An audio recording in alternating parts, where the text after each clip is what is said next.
नमस्कार, मैं हूं रंजीत झा और आप देख रहे हैं देश समाचार एक्सप्रेस। सीसी ज्ञानेश कुमार को लगा था कि वो प्रेस कॉन्फ्रेंस में कुछ भी बोल देंगे तो विपक्ष चुपचाप सुन लेगा, विपक्ष को धमकी देंगे वो भी सुन लेगा। लेकिन राजनीति में विपक्ष कितना महत्वपूर्ण है अब सीसी ज्ञानेश कुमार को अंदाजा हो जाएगा। दरअसल बड़ी खबर सामने आ रही है। पूरे विपक्ष ने इंपॉर्टेंट मीटिंग के बाद यह निर्णय लिया है कि वो सीसी ज्ञानेश कुमार को कुर्सी से हटाएंगे। इसके लिए महाभियोग की प्रक्रिया की जाएगी, क्योंकि जिस हिसाब से सीसी की नियुक्ति होती है उन्हें हटाने का तरीका वही है जो जजों को हटाने का तरीका होता है। अब यहां द हिंदू की रिपोर्ट आप अपने स्क्रीन पर देखिए जरा। यहां साफ लिखा गया है कि Opposition India bloc is considering to move an impeachment motion against Chief Election Commissioner Gyanesh Kumar. इसका मतलब साफ है कि इंडिया ब्लॉक जिसमें 28 राजनीतिक दल हैं, उनमें से अधिकांश दल अगर कुछ इधर उधर हो भी गए हो तो भी अधिकांश इस मुद्दे पर एकजुट हैं। उन्होंने मल्लिकार्जुन खड़गे के नेतृत्व में बैठक बुलाई है। मैं आपको विजुअल दिखा रहा हूं, देखिए ये मीटिंग की तस्वीर है और यहां से निर्णय हुआ है कि ज्ञानेश कुमार के खिलाफ महाभियोग प्रस्ताव सदन में लाया जाएगा। हो सकता है कि यह नया प्रस्ताव राज्यसभा में नए उपराष्ट्रपति जो बनने जा रहे हैं सीपी राधाकृष्णन उनके सामने जाए। हालांकि वो बीजेपी के बड़े एजेंट के तौर पर ही काम करने के लिए जाने जाते हैं, जैसा कि हमने पिछले रिपोर्ट में भी बताया कि वो झारखंड की सरकार को अस्थिर करने में, मोदी और शाह को खुश करने में पूरी ताकत झोंक रखे थे। सीएम को अरेस्ट तक करवा दिया था, राजभवन पर गंभीर आरोप लगे थे। द हिंदू की रिपोर्ट कहती है कि यह द हिंदू को सोर्सेज के जरिए जानकारी मिली है कि India block CC Gyanesh Kumar के खिलाफ तगड़ा एक्शन लेने की तैयारी में है और यह फैसला एक मीटिंग में हुआ है जिसके विजुअल्स हमने आपको दिखाए हैं। और ये देख लीजिए आप, इस मीटिंग को लेकर कांग्रेस ने भी पोस्ट किया है कि इंडिया गठबंधन के फ्लोर लीडर्स की महत्वपूर्ण बैठक हुई। इस बैठक में कांग्रेस अध्यक्ष व राज्यसभा में नेता प्रतिपक्ष मल्लिकार्जुन खड़गे के साथ इंडिया गठबंधन के सांसद मौजूद रहे और यहां तय हुआ है कि प्रेस कॉन्फ्रेंस में बेतुकी बात कहने वाले, बात बात पर बातों को गुमराह कर देने वाले, झूठ बोलने वाले सीसी ज्ञानेश कुमार के खिलाफ सख्त एक्शन लिया जाएगा। आप जरा नियम भी समझ लीजिए कि कैसे मुख्य चुनाव आयुक्त को उनकी कुर्सी से हटाया जा सकता है। मुख्य चुनाव आयुक्त और अन्य चुनाव आयुक्त नियुक्ति, सेवा की शर्तें और पदावधि अधिनियम 2023 के अनुसार मुख्य चुनाव आयुक्त को उसी तरीके से और उसी आधार पर हटाया जा सकता है जिस आधार पर सर्वोच्च न्यायालय के न्यायाधीश को हटाया जाता है। इसका मतलब है कि संसद दोनों सदनों में 2/3 बहुमत से प्रस्ताव पारित करके मुख्य चुनाव आयुक्त को हटा सकती है। प्रस्ताव को स्वीकार करने के लिए कम से कम 50 सदस्यों के हस्ताक्षर जरूरी हैं। विपक्ष के पास इसे पारित कराने के लिए आवश्यक संख्या नहीं है, लेकिन एक वरिष्ठ विपक्षी नेता ने कहा कि यह प्रस्ताव मुख्य चुनाव आयुक्त के आचरण पर उनके विरोध को रेखांकित करने के लिए है। मतलब कि सीसी ज्ञानेश कुमार अगर अड़ियल रवैये के साथ पेश आते रहेंगे तो बार बार विपक्ष उन्हें याद दिलाएगा कि आप संविधान और संवैधानिक प्रक्रिया से ऊपर नहीं हैं। राहुल गांधी ने एक बार फिर से चुनाव आयोग और उनके अधिकारियों को चेतावनी दी है कि अगर हम आएंगे तो आप पकड़े जाएंगे, बचेंगे नहीं, कार्रवाई होगी। मैं इलेक्शन कमीशन और इलेक्शन के ऑफिसर्स को साफ कह रहा हूं, आप जो कर रहे हो गलत कर रहे हो। ये ट्रीजन है, देश के खिलाफ है। ये मत भूलिए, टाइम आएगा हम आपको पकड़ेंगे, बचने वाले नहीं। It is critical that we expose voter चोरी। तो सीसी ज्ञानेश कुमार और उनके अधिकारियों की बेचैनी तो जरूर बढ़ी होगी। आपने उनके प्रेस कॉन्फ्रेंस देखे होंगे। उन्होंने कहा कि बीजू जनता दल उड़ीसा वाले भी उन्हें हलफनामे में शिकायत लेकर नहीं दिए थे, जबकि पत्रकार ने सवाल किया संजय शर्मा जी ने सवाल किया तो उनसे सीईसी ज्ञानेश कुमार भिड़कर बोले कि अपनी भाषा ठीक कर लीजिए।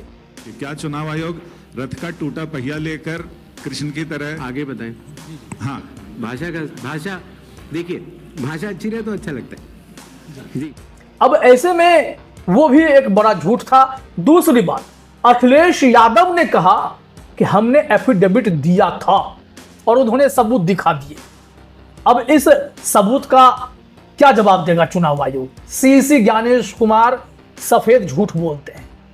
अब जरा मैं अखिलेश यादव के उस ट्वीट को आपके सामने रखता हूं ताकि आप समझ जाएं कि खेल कितना बड़ा है। और दूसरी बात, विपक्ष ने संसद के बाहर भी जोरदार प्रदर्शन किया है, उसके विजुअल्स भी हम आपको दिखाते हैं।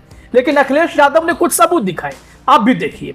ये चुनाव आयोग ने पावती दी थी जिसे रसीद बोलते हैं। ये देखिए, यहाँ अमरपुर के लिए एक शिकायत की पावती है।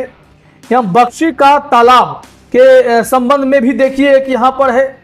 3-4 हैं, जौनपुर सदर के लिए है और कुर्सी के संबंध में है। समाजवादी पार्टी की लगातार शिकायतें हैं। अखिलेश यादव ने ये तमाम सबूत साझा करते हुए क्या कहा है, जरा देखिए अपने स्क्रीन पर, कि जो चुनाव आयोग ये कह रहा है कि हमें यूपी में समाजवादी पार्टी द्वारा दिए गए एफिडेविट नहीं मिले हैं, वो हमारे शपथ पत्रों की प्राप्ति के प्रमाण स्वरूप दी गई अपने कार्यालय की पावती को देख लें। इस बार हम मांग करते हैं कि चुनाव आयोग शपथ पत्र दे कि ये जो डिजिटल रसीद हमको भेजी गई है वो सही है, नहीं तो चुनाव आयोग के साथ साथ डिजिटल इंडिया भी शक के घेरे में आ जाएगा। भाजपा जाए तो सत्यता आए। सीईसी ज्ञानेश कुमार की भाषा प्रेस कॉन्फ्रेंस में ऐसा लग रहा था कि बीजेपी की भाषा है।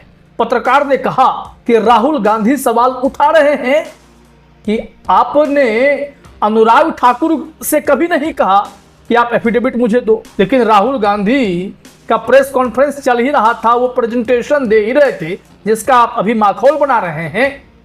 तो उस परिस्थिति में आपने उन्हें एफिडेविट के लिए क्यों कहा? या तो दोनों के लिए कहिए। तो वहां भी झूठ बोल गए कि पक्ष या विपक्ष मेरे लिए समकक्ष। राजीव कुमार से थोड़े ही कम है शेर शायरी में सीईसी ज्ञानेश कुमार, लेकिन इनके विचित्र विचित्र बयानों ने विपक्ष को एकदम से आग बबूला कर दिया। इन्होंने कहा कि मशीन रीडेबल डेटा हम दे ही नहीं सकते। चुनाव आयोग अगर मशीन रीडेबल डेटा देगा तो विपक्षी पार्टियां छेड़छाड़ कर देंगी, तस्वीरें इधर उधर कर देंगी, कुछ भी। मशीन रीडेबल डेटा आप देंगे तो क्या एक ही सर्वर का डेटा देंगे, आप में छेड़ देंगे, उनमें भी छेड़छाड़ हो जाएगी क्या? कॉपी ही तो देंगे आप मैच कर सकते हैं।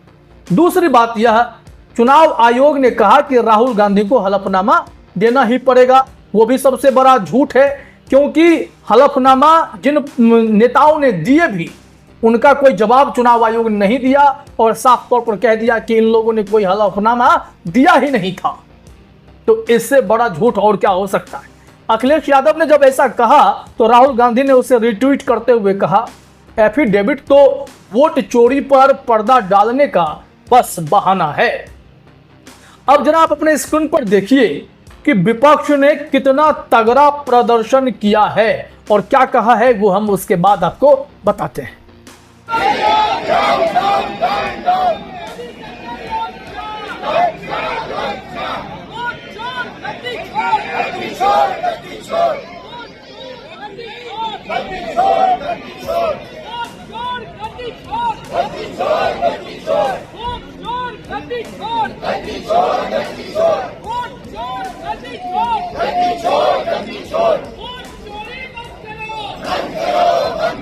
तो देखा आपने, मल्लिकार्जुन खड़गे ने प्रदर्शन का विजुअल शेयर करते हुए लिखा है कि ईसीआई जो है अपने संवैधानिक ड्यूटी से भाग नहीं सकता, ना ही पॉलिटिकल पार्टीज के क्वेरी जो जेन्युइन क्वेरीज हैं उससे बचने की कोशिश कर सकता है। नहीं कर पाएगा, क्योंकि the right to vote is the most important right given to us by the constitution of India. और इंडिया ब्लॉक प्रदर्शन करेगा ताकि लोकतंत्र मजबूत हो, जीवित रहे। ये वोट चोर इस्तीफा दो के नारे लग रहे हैं, मल्लिकार्जुन खड़गे ने बताया है कि चुनाव आयोग बीजेपी के साथ मिलकर गड़बड़ी कर रहा है। राहुल गांधी ने भी यही कहा है कि यहां बहुत बड़ा खेल चल रहा है। प्रेस कॉन्फ्रेंस में यह कहना कि हम सीसीटीवी फुटेज नहीं दे सकते क्योंकि बहन बहू बेटियों के वीडियोज सार्वजनिक हो जाएंगे। सबने कहा है कि आप किस तरीके से बचकाना प्रेस कॉन्फ्रेंस कर रहे हैं, ये बचने की दलीलें नहीं हो सकती।